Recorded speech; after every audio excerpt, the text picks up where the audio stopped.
Hey guys, welcome to JUS 101, Introduction to Criminal Justice. My name is Jim Doyle and I'll be your instructor for this course. I thought I'd also, as well as providing a narrative introduction, I thought I'd provide a short video clip. And you guys can do the same thing if you want. I think it's a nice way to sort of introduce ourselves to the class. I hail from Washington State. And so my wife and I have three grown sons who live throughout the U.S. Specifically, we have a son in California, Massachusetts, and one here in Washington. We have two wonderful grandsons. One's in Southern California, the other's in Massachusetts. So we spend time traveling and visiting them as often as we can. And we enjoy living here in the Pacific Northwest. From a work experience, my background is in law enforcement, where I served 35 years with the Ontario, California Police Department. The last 5 of that, I served as police chief. Ontario is about 35 miles east of Los Angeles. So we're right there in the hub of Southern California. And so having worked in Southern California, I have worked with the courts and corrections.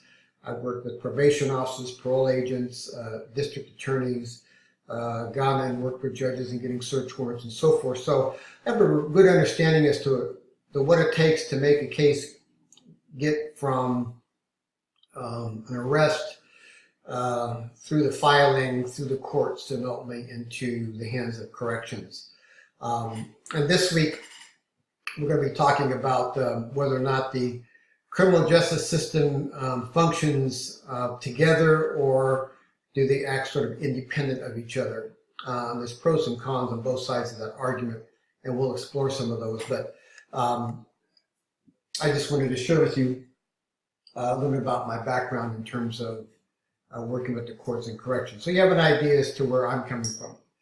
Education-wise, I have a bachelor's degree in sociology from California State Polytechnic University in Pomona, and a master's degree in criminal justice from California State University in San Bernardino. I've attended the FBI National Academy, which is in Quantico, Virginia. It's at the FBI Academy, and I really enjoyed my time there. I was there for about 3 months, so a little bit away from the family for a while, but definitely it was an eye-opener and a very educational experience for me. This is a great time to be taking a class in criminal justice. If you've been following anything about the news, there's all kinds of activity afoot regarding criminal justice reform. And I made just a couple of notes on what's going on.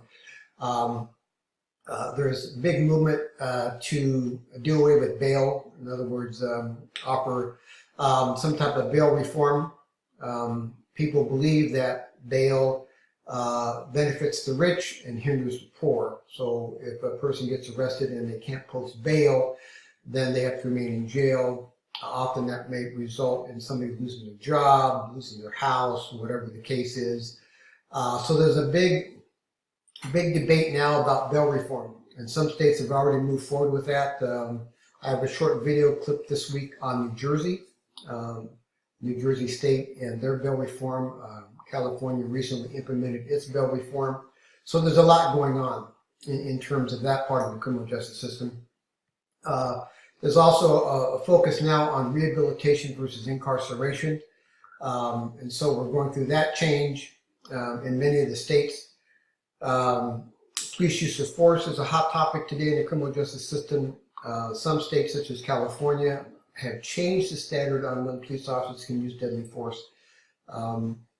How that's going to play out, we'll just have to wait and see. There's also been lately a lot of progressives running for district attorneys throughout the country. Progressives tend to view the criminal justice system a little bit differently.